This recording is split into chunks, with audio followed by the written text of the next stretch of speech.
Okay, let's dive in. Today, we're tackling something that, unfortunately, many gym owners will face at some point, that unexpected revenue dip. Right. That moment the numbers drop and, panic can start to creep in. It really can. It's a pivotal challenge, absolutely, because your reaction then is, well, it's everything. We're drawing today on a pretty powerful source, actually. Yeah. What do we got? It's a white paper by jthomas. He's a gym business expert called the Gym Survival Kit: What to Do When Revenue Dips Unexpectedly. Okay, survival kit. I like that. And right away, Thomas seems to hit you with this core idea, doesn't he? Framing these dips not as failure, but as a test of leadership. Exactly. His headline message is just crystal clear. Dips don't destroy gyms, inaction does. Inaction. That's the killer. That's the heart of it, really. This paper isn't just about, pointing out the problem. It's a tactical playbook. It's designed to get you out of that panic mode and into effective action, like immediately. Right, so that's our mission today then, to unpack that kid, figure out the actionable steps. Precisely. Let's get into it. So, okay, before you react emotionally, maybe you freeze up, maybe you start slashing budgets wildly. The absolute first step Thomas outlines is critical. Stop. Diagnose. Yes, get clarity before you do anything else. You absolutely have to understand the root cause, right? Yeah. Is this just, say, a normal seasonal slump? Or is it something else, a one-off thing maybe? Or have new competitors just popped up in your market? Are they siphoning off potential members? You need to know that. And look inward too. Mhm. Are your membership cancellations ticking up? And maybe more importantly, do you know why people are leaving? Are you tracking that? Good point. Or is the issue maybe at the top of your funnel? Has your lead flow just sort of slowed down? Or are leads coming in, but you're just not converting them? Your sales process might be slipping. You need those specific answers. And getting those answers, well, it requires digging into the data pretty much straight away. Thomas suggests a two-pronged approach here. First up, a revenue and expense diagnostic. Okay, what does that involve? Basically, compare your current revenue to, say, the last 3 to 6 months. See the trend. Then run an expense to revenue ratio audit. Which is checking if costs are rising faster than income. Exactly. You're checking if your costs are getting out of whack compared to the money coming in. Pinpoint those expense areas that are ballooning. And then get granular, right? Line by line expense analysis. Yep. Utilities, payroll, software, maybe stuff you signed up for ages ago and forgot about, vendor contracts. Go through absolutely everything. Figure out what's truly mission critical, what keeps the doors open and the members happy versus what's, well, maybe not essential right now. And at the same time, you need to pull and analyze your KPIs, your key performance indicators. Ah, the vital signs of the business. That's it. Look at your monthly recurring revenue, your MRR, that predictable income stream. Track your member churn rate. How many are leaving? How fast? Your lead to member conversion rate too, personal training sales numbers, class attendance trends. All of it. Because as the kit really emphasizes, you just can't fix what you don't measure. Makes sense. Yeah. Without the data, you're flying blind. Just guessing. So once you have that clear diagnosis, okay, then the next step is addressing costs. But Thomas really stresses this. It has to be surgical, strategic, not some emotional chopping spree. Right. Cut the fat, not the muscle. That's the phrase, isn't it? That's it. And this is crucial. Never, ever sacrifice the things that are actually driving results for your business. That's shooting yourself in the foot. Yeah, that's the tough part, I imagine. Not reacting out of panic. So, okay, what are some smart audit tactics? Well, pausing non-essential subscriptions is a good start. Those software tools or maybe industry memberships you signed up for but aren't really using much. That's some low-hanging fruit there, yeah. Definitely. Also, try renegotiating contracts. Talk to your cleaning service, your towel vendors, maintenance providers. See if there's any wiggle room on terms, even temporarily. Makes sense. What about staffing? Optimize it. Look hard at your peak versus non-peak hours. Are you overstaffed during the really slow times? Can shifts be tweaked without hurting the member experience when it's busy? And one practical point, something often overlooked, especially with a physical place like a gym, conduct an energy audit. Oh, yeah, that's a good one. The paper suggests gyms can potentially see like a 10% to 30% reduction in utility bills just by being more mindful of energy use.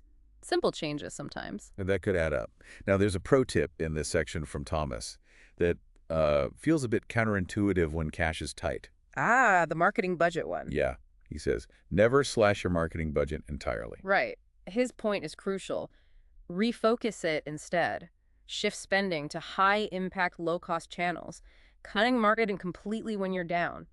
It's like trying to save money by turning off the lights when you're trying to attract customers. That's a great analogy. It Yeah. just cripples future growth right when you need those leads the most. Exactly. You absolutely have to stay visible. So, alongside those smart cuts, the paper then immediately pivots. It talks about injecting cash flow fast with pop-up promotions. Yeah, when cash flow slows, speed becomes your competitive advantage. You need quick wins. The goal here is generating revenue quickly, right?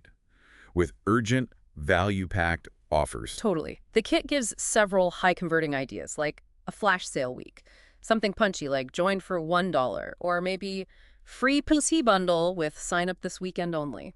That limited time really creates action, doesn't it? It does.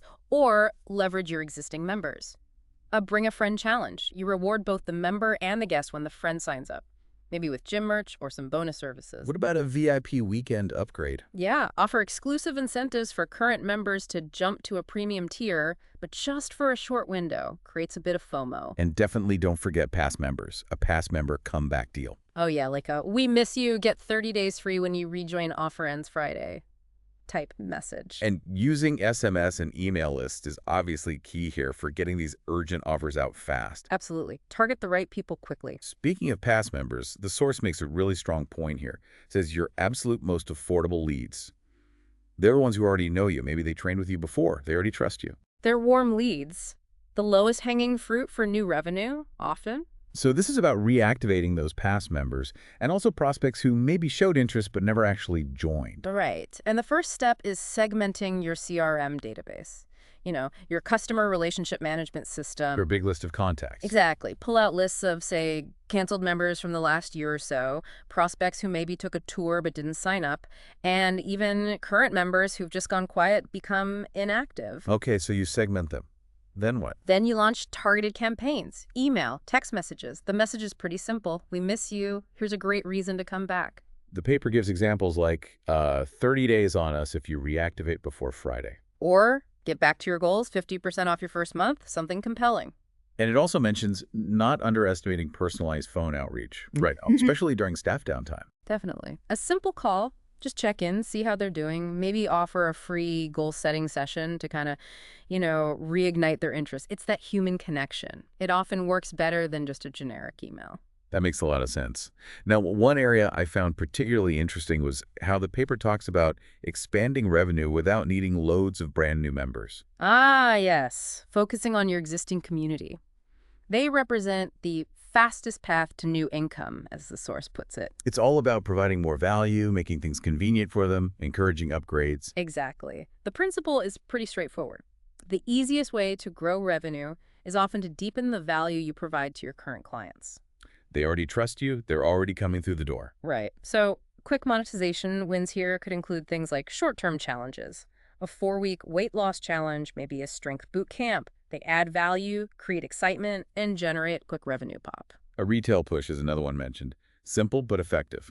Yeah, stock some branded t-shirts, supplements if that fits your model, water bottles, basic accessories. If members need this stuff anyway, make it easy for them to buy it from you while they're there. Good point. Convenience. Offer member-exclusive PT and coaching packs too. Give your existing members a special deal on personal training sessions or maybe some small group coaching. And don't forget, VIP and premium upgrades. Maybe an executive fitness plan. Something with concierge scheduling or exclusive access. Exactly. You're leveraging that existing relationship and offering more value for more revenue. And building on that idea of leveraging the existing relationship, the paper then talks about activating your actual community to help you through the dip. Yeah, if you've built a strong community, they'll often want to support the gym, but you sometimes need to ask, and ask in the right way. So things like a referral surge campaign. Perfect example. The refer a friend, you both win Huh. model works so well because it incentivizes both sides. The current member gets something, the new sign-up gets something. It's a true win-win. Makes people feel good about helping out too. And harness the power of social media storytelling. Showcase real member testimonials. Transformation photos are always powerful. Quick interviews, even just simple check-ins from members. It's authentic social proof, right? Costs very little, but can resonate really strongly. Hugely. And another clever tactic is collaborating with local business partners. Okay, who are we talking about? Think about businesses that share a similar target audience but aren't direct competitors, like chiropractors, local juice bars, maybe healthy cafes, salons even. And do joint promotions. Exactly. Imagine something like buy a smoothie from local juice bar, get a free day pass at our gym, or show us a receipt from local salon and get $20 off your first month here. Ah, clever cross-promotion. You promote each other to potentially warm local leads. Precisely. It expands your reach without much cost. Now, all these tactics, the promotions, the outreach, the community stuff, they all rely on one absolutely crucial point that the kit hammers home. Which is You have to stay visible, Mhm. stay relevant. The paper warns strongly against just disappearing when times get tough. Oh, absolutely. The market rewards relevance. It tends to forget businesses that go quiet. Out of sight, out of mind. And again, this doesn't have to mean a huge budget, does it? Not at all. Low-cost marketing tactics are key. Things like going live daily or regularly on social media, share quick workout tips, maybe some wellness insights, celebrate member wins publicly, Keeps you present, keeps you engaging. ask members for social check-ins, encourage them to tag the gym in their photos, make it part of the culture. Post member spotlight reels or quick informal interviews. People love seeing relatable success stories. And don't forget the power of online reviews. Actively request and then showcase your Google reviews, maybe weekly. Build that social proof constantly. It's about that consistent, authentic online presence, isn't it? Building trust, staying top of mind. Yeah, and as Thomas notes, that kind of consistency and authenticity on social media isn't just a short-term fix. It's a long-term play that boosts retention and generates curiosity from potential new members over time. Okay, so pulling it all together then. The core tactical playbook from Jim Thomas's Gym Survival Kit for handling these revenue dips, it seems to be about regaining control through proper diagnosis first. Yep, diagnosis first, then reactivating those missed opportunities, past members, old leads, people who already know you. Creating new income streams within your existing member base, not just chasing new people constantly. Leaning on the power of your community, getting them involved. And underpinning it all, just staying absolutely present and relevant in the market. Don't disappear. That's a great summary. And his final thought really drives it home, I think. He says, the strongest gyms aren't necessarily the ones that never stumble. Right, they're the ones that know how to stand back up faster, stronger, and more focused than before when they do stumble. It's all about that rapid, but more importantly, intelligent response, having a plan. Which leaves us with maybe a final thought for you, our listeners, to chew on. If inaction really is the main threat during a revenue dip, like the source says, And having this kind of tactical kit, this playbook, is the solution that empowers action.